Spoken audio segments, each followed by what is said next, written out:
Excuse me. It seems that someone has settled our bills already. Do you know who has paid it? I don't know, sir. But it has been settled already. Oh.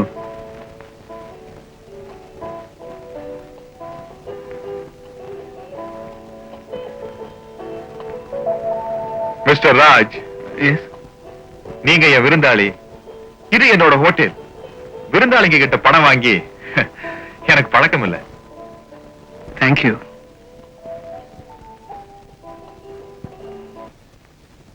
Doctor, Kalavathi discharge பண்ணிடுங்க. Okay doctor. Thank you. May I come in? Come in.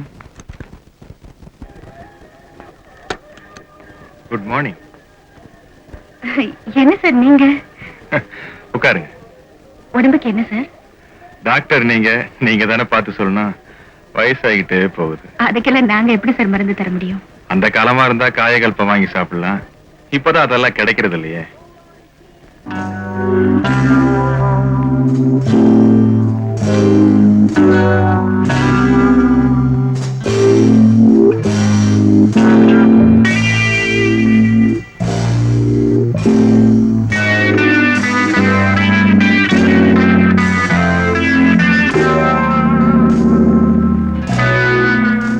Chief வந்த உடனே அவரை consult பண்ணிட்டு எல்லா டெஸ்டையும் எடுத்துடலாம். ஏன் sir 2 நாள் rest எடுத்து போனா என்ன? அதுக்கு தான் வந்திருக்கேன். இருந்த எல்லா டெஸ்டையும் எடுத்துட்டே போறேன். Thank you sir. அப்ப நான் வரேன்.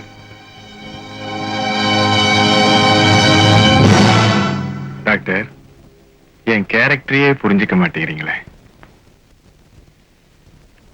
வணக்கம் டாக்டர். வணக்கம். Good morning doctor. Good morning. Good morning madam.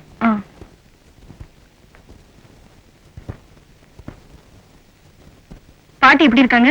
இப்ப பரவாயில்ல. நர்ஸ் அந்த ரிப்போர்ட்டை கொண்டாங்க.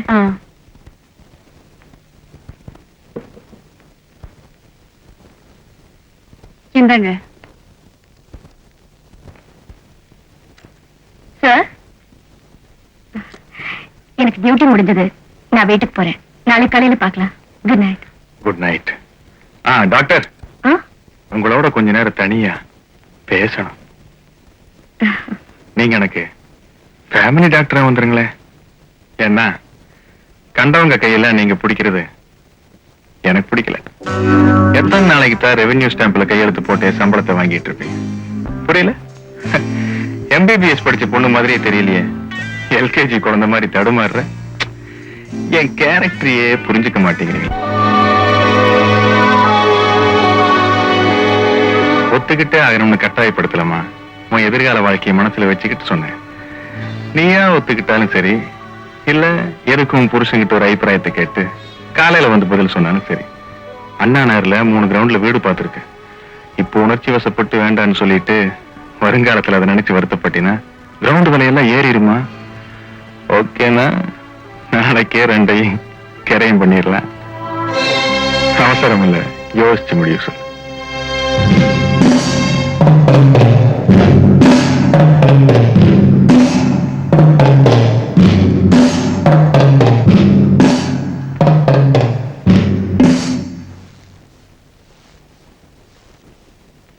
Sir, may I come in? Yes, come in. Sir, doctor Janaki வரல? வரல சார். ஏன்? அவங்க வேலையை ராஜினாமா செஞ்சுட்டாங்க சார்.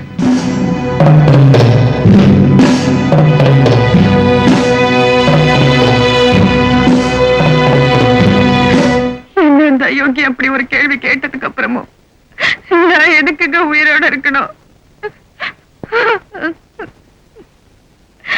அவனை நீ அங்கேயே செருப்பால் அடிச்சிருக்கணும். அப்பதான் இந்த XW ராமரத்ன மாதிரி ஆளுங்கெல்லாம் திருந்துவானுங்க. நீ அடிக்கலனாலும் பரவாயில்ல, என்னைக்காவது ஒரு நாள் அந்த அயோக்கியனை இந்த ஊரே செருப்பால் அடிக்க போகுது. அடிச்சிருப்பேங்க. ஆனா எதுக்காக அடிச்சேன்னு 4 பேர் உங்களை கேட்ட அந்த அவமானத்தை உங்களால தாங்கிக்க முடியுமா? நீ அழாத ஜானு. நான் சொன்ன கேளு.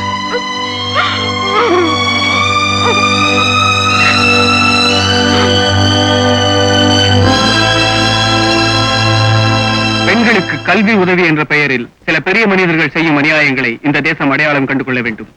சமீபத்தில் மர்மமான முறையில் கொலை செய்யப்பட்ட கல்லூரி மாணவி ரேகாவின் கொலை வழக்கில் திடீர் திருப்பம். XW ராமரத்னம் தன் மகளை கற்பழித்து கொலை செய்திருக்கிறார் என்று ரேகாவின் தந்தை போலீசில் புகார் செய்துள்ளார்.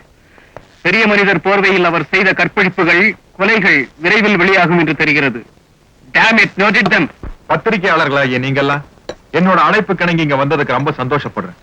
அதுக்காக என் நன்றியை தெரிவிச்சுக்கிறேன். அடுத்த வாரம் திறக்க போற XW ராமரத்னம் விமன்ஸ் பாலிடெக்னிக்கோட திறப்பு விழாவில் நீங்கெல்லாம் அவசியம் கலந்துக்கணும். அந்த விழாவுக்கான முன்னோட்டம் தான் இந்த சந்திப்பு. சார், நீங்க இந்த விமன்ஸ் பாலிடெக்னிக் ஆரம்பிக்க என்ன காரணம் தெரிஞ்சுக்கலாமா? என்ன சார் இப்படி கேட்டீங்க? பாரதி தன்னோட கனவுல கண்ட புதுமை பெண்களை நான் சாகிறதுக்கு முன்னாடி ஒரு தடவையாவது பாத்துடணும்னு ஆசைப்படுறேன் சார். விமன்ஸ் பாலிடெக்னிக் திறந்தா பெண்கள் எல்லாம் விடுதலை ஆயிடுவாங்கன்னு நினைக்கிறீங்களா? நம்ம தேசத்துல இருக்கிற பெண்களோட அறிவு கண்களை திறந்துட்டோம்னா அந்த விடுதலை தானா கிடைச்சிடும். அதுக்கு நீங்க என்ன சார் பண்ணீங்க? என்ன பண்ணினாரா ஐயா? Girls convent, women's college, and women's polytechnic. இதுக்கு மேல அந்த நாட்டுக்கு என்னமா செய்ய முடியும்? எப்படிங்கயா? என் கேரக்டரை புரிஞ்சுக்கிட்டவனே நீ ஒருத்தன் தான்டா. மேல போங்க. ஏன் சார், நீங்க எலெக்ஷன்ல நின்னு ஒரு பதவிக்கு வந்தா நீங்க நினைச்சதெல்லாம் நல்லா செய்யலாம் இல்லையா? பதவி என்ன கெடுத்துடுமோன்னு பயப்படுறேன் சார். நான் சாகுற வரைக்கும் இப்படி ஒரு சமூக தொண்டனாவே இருந்து செத்து போகணுங்கிறது தான் என்னோட ஆசை. மொத்தத்தையும் எழுதிக்கங்க. எல்லாத்தையும் விட்டுட்டு சாக போறோம்னு கடைசியா சொன்னாரே அதை மட்டும் எழுதி சொதப்பிடாதீங்க. எப்படிங்கயா? இனிமே இந்த மாதிரி இடத்துக்கெல்லாம் நீ வராத. அம்மா, பேப்பர் இருந்துச்சா? பேப்பரா? டேபிள் மேல இருக்குப்பா.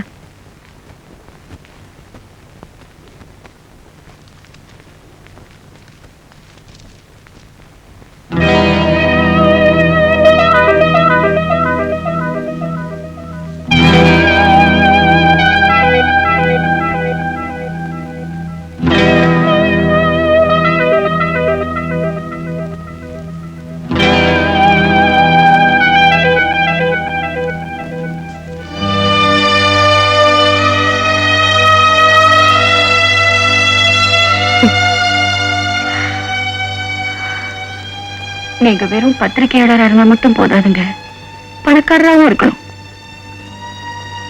Stop it. அந்த XW ராமரத்னத்தால எல்லாரையும் விலைக்கு வாங்க முடியாது. ஆபீஸ்க்கு போனா எல்லாம் தெரியும்.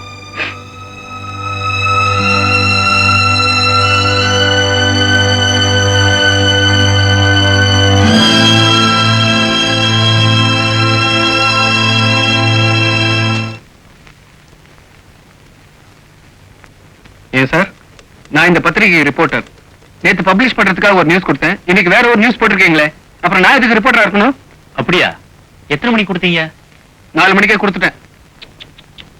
உங்களை 2 மணிக்கே இங்க இருந்து டிஸ்மிஸ் பண்ணிட்டோமே.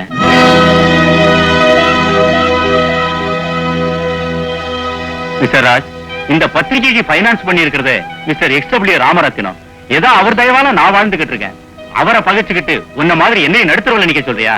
போப்போ, இனிமேலாவது புத்திசாலித்தனமா படைச்சுக்க.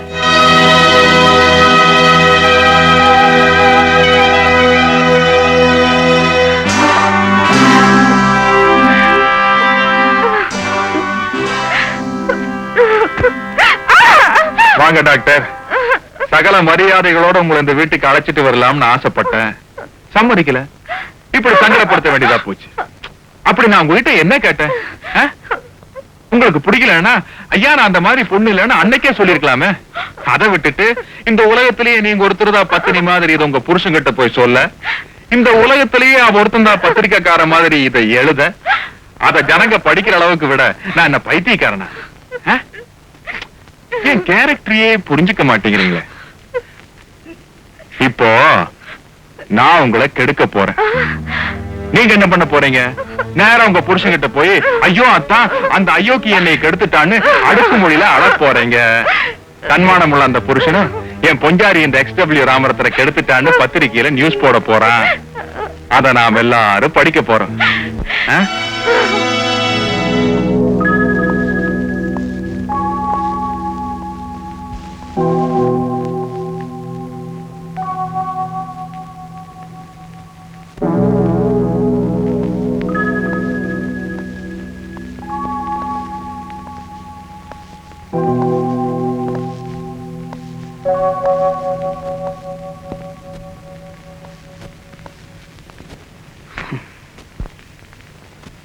ஜானு, ஜானு ஏய்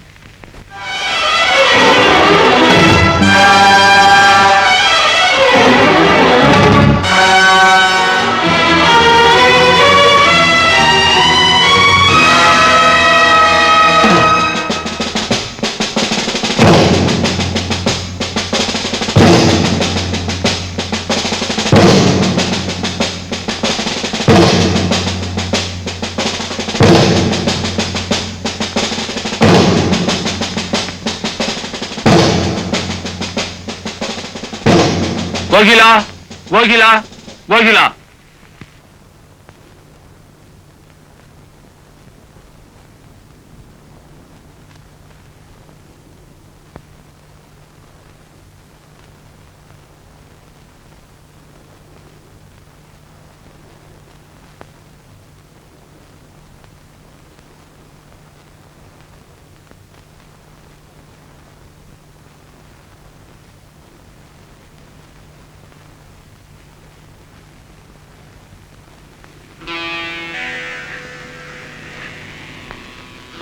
நான் சொல்வதெல்லாம் உண்மை.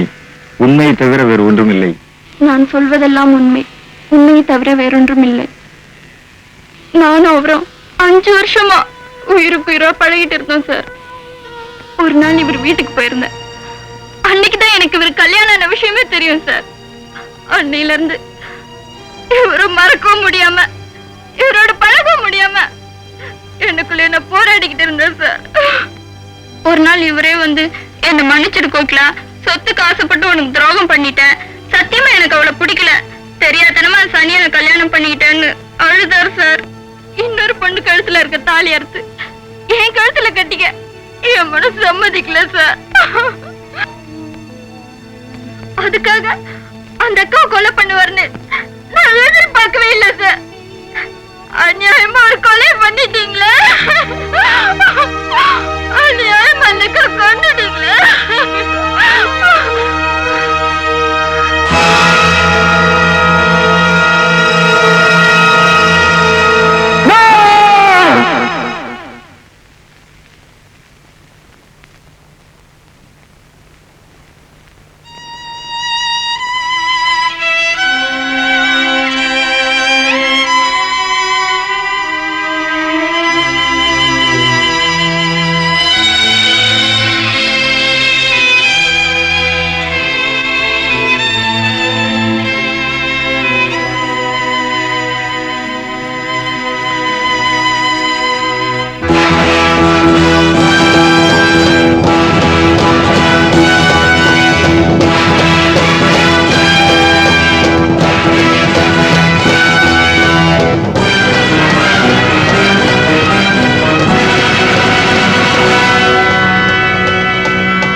ஜெயில இருந்து தப்பிக்கலாம்னு சொல்றியே, எப்படி தப்பிக்கிறது?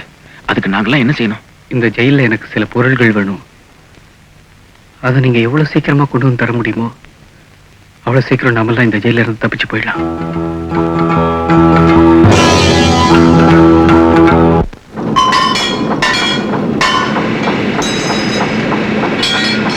என்னடா ரொம்ப சின்சியரா ஒர்க் பண்ற மாதிரி இருக்க?